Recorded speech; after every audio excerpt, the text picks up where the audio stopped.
지난주에 방송에 대한 깊은 고민을 했습니다. 가족들이 많이 배려를 해주어서 방송을 그동안 잘 할 수 있었습니다. 참 즐겁고 좋은 시간들이었습니다. 저에게 방송은 듣는 이가 없어도 세상과 소통하고 사역을 할 수 있는 좋은 기회였기 때문에 무엇인가 할 수 있다는 생각이 들었고 하루를 정리하는 아주 좋은 시간들이었습니다. 하지만 그만큼 가족들과의 시간은 줄여야 하는 그러한 일들이었습니다. 집에서 아이들을 보고 나와도 방송에 대한 생각 때문에 집에서 집중하지 못하는 것이 사실이었습니다. 그러다 문득 뭔가가 잘못되었다는 생각이 들었습니다. 첫째 아이가 학교에서 공부를 하는데 계속 알고 있는 것을 실수로 틀리는 것을 알게 되었습니다.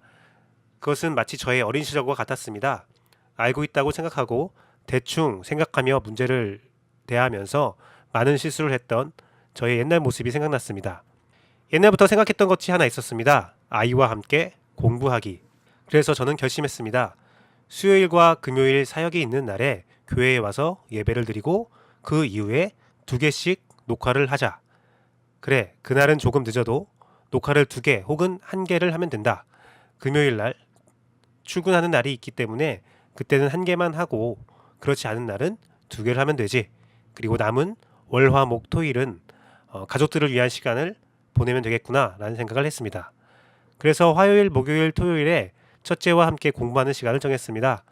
월요일에 함께 공부하며 약속을 하고 어제 처음 문제집을 함께 풀게 되었습니다. 제가 공부를 가르칠 생각은 없습니다. 저는 과외를 해본 경험도 없고 그런 재주가 없으니까요. 다만 공부에 대한 즐거운 생각, 문제를 대하는 좋은 습관을 가르치고 싶습니다. 제가 못했던, 제가 실수했던 것들을 아이는 실수하지 않도록 문제를 신중히 대하는 법을 가르치고 싶습니다. 문제를 하나의 게임처럼 이야기했습니다. 안식아, 여기 선생님은 너하고 게임을 하고 있는 거야. 어떤 문제는 내가 이 문제를 풀 수 있는지 확인하는 게임이고 어떤 문제는 네가 이 문제를 풀 수 있는 것을 알지만 못 풀게 하려고 함정을 파놓은 거야. 너는 그 함정을 발견하고 피해서 보물을 찾듯이 답을 찾는 게임이야.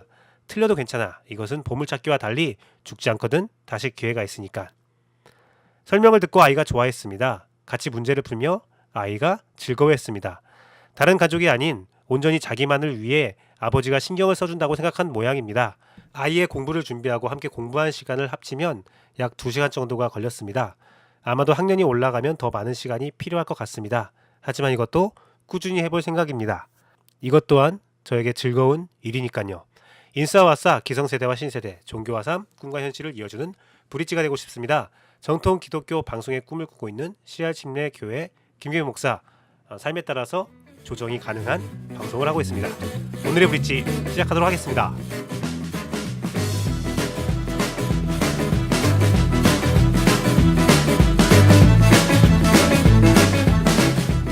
오늘 큐티한 남자의 본문은 시편 106편 1절에서 12절 말씀입니다. 유진 피터슨 메시지로 읽어드리겠습니다. 할렐루야! 하나님께 감사하여라. 그분은 선하시고 그분의 사랑 영원하다. 하나님께서 능력으로 행하실 일을 누가 다 알릴 수 있으며 그분을 찬송하는 소리 누가 다 옮길 수 있으랴. 옳은 일을 행하는 그대는 복된 남자, 정의가 몸에 밴 그대는 복된 여자. 하나님, 주님의 백성을 기뻐하실 때 나를 기억하시고 그들을 구원하실 때 나도 구원해 주소서. 주께서 택하신 이들이 잘되는 것을 보며 나도 주님 나라의 기쁨을 함께 기뻐하기 원합니다. 주님의 자랑과 기쁨이 되는 이들의 찬양에 동참하고 싶습니다. 조상들처럼 우리도 많은 죄를 지었고 빗나갔으며 많은 이들에게 해를 끼쳤습니다.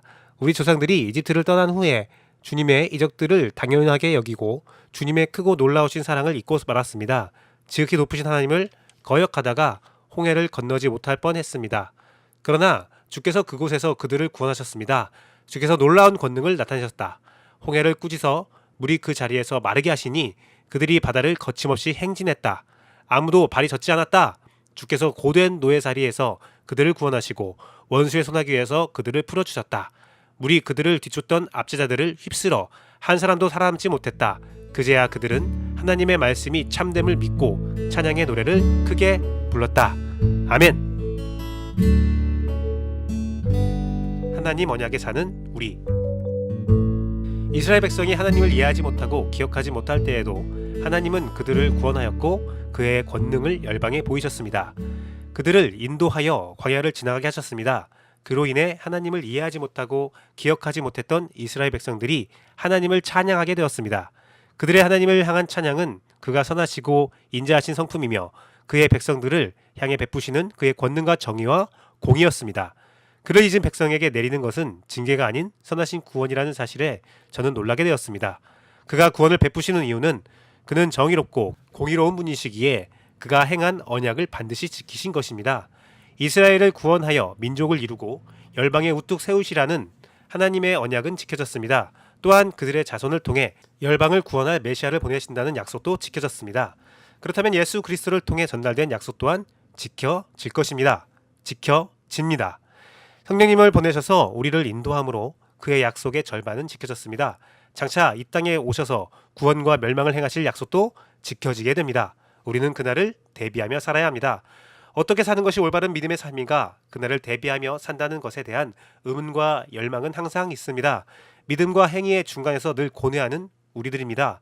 김근주 교수는 소예언서 어떻게 읽어야 할까의 하박국 대목에서 이런 말을 했습니다.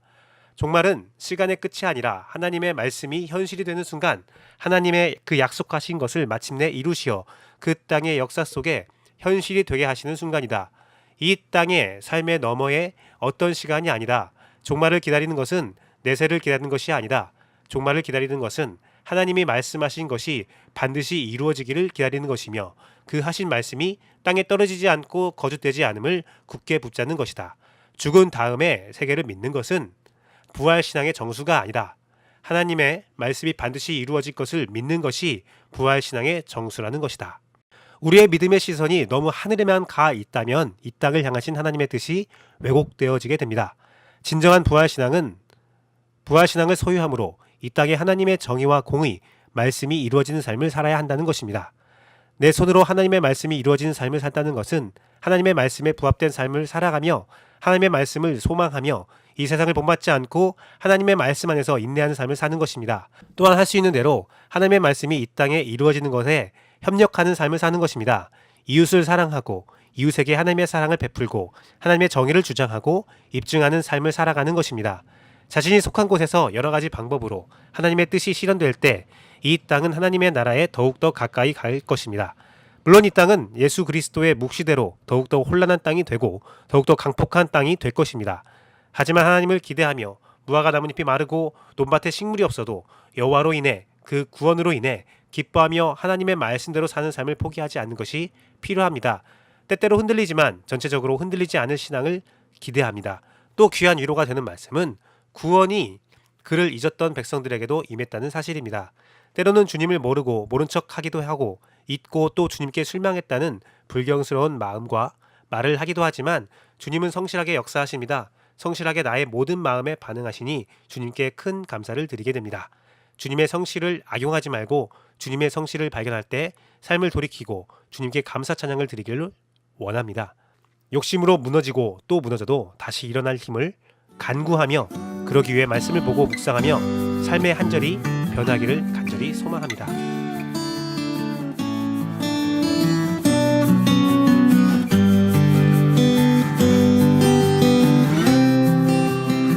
오늘은 나는 미슈 어라 이것 봐라 시간입니다. 자유한국당 조직강화특별위원회 위원인 전원책 위원은 태극기 부대를 옹호하는 발언을 하며 태극기 부대를 자유한국당이 끌어안는 모습을 보였습니다. 이로써 많은 말들이 있는데 우리하는 쪽의 메시지는 아직 반성이 이루어지지 않은 상황에서 너무 빨리 전 시대의 적폐를 흡수했다는 의견입니다. 오늘 한국유치원총연합회는 기자회견을 통해 사과하는 메시지를 냈습니다. 하지만 비리 유치원으로 보이게 된 것은 교육당국의 책임이라는 것을 말하며 제시한 해결책을 살펴보면 셀프 감사를 통한 셀프 개혁 쪽이었습니다. 연일 사법농단의 사건이 새로운 뉴스가 터져나오고 있습니다. 사법부는 끝까지 셀프 무혐의, 무기소를 원칙으로 셀프 개혁을 주장하고 있습니다. 그들 스스로 개혁할 수 있고 그들 스스로 문제를 해결할 수 있다고 말하는 것이지요. 차후 판결도 그들 스스로 낼 수밖에 없는 상황에서 특별재판부를 도입하자는 의견을 더불어민주당이 제시하였습니다. 고양이의 생선 맡긴 사법농단 재판을 방지하겠다는 것입니다. 사실 스스로 잘못을 뉘우치고 인지하고 해결하는 것은 긍정적인 움직임입니다. 하지만 외부의 의견을 무시하고 대적하면서 내가 알아서 문제를 해결하겠으니 다른 사람은 빠지라는 것은 쉽게 동의할 수 없는 모습입니다. 셀프, 좋은 말입니다. 하지만 믿음을 주지 못한 자들에게는 과분한 이야기입니다. 그들에게 허용된 셀프는 물만 허용되어야 할 것 같습니다. 음식점에서도 물은 셀프지만 어린아이에게는 맡기지 않습니다. 사실 그들 모두 사회에 없어서는 안 될 소중한 존재들입니다. 보수당도 당연히 필요한 존재입니다. 단 올바르고 정의롭고 법의 질서를 지키며 이웃을 배려하는 윤리적인 존재일 때, 이웃이 그들의 존재를 인정할 때 필요한 존재가 되는 것입니다. 지금 그들에게는 자정 능력이란 것을 기대할 수 없는 현실이기에, 아주 슬픈 현실이기에 셀프는 그들에게 과분합니다. 오늘은 여기까지 하겠습니다. 감사합니다.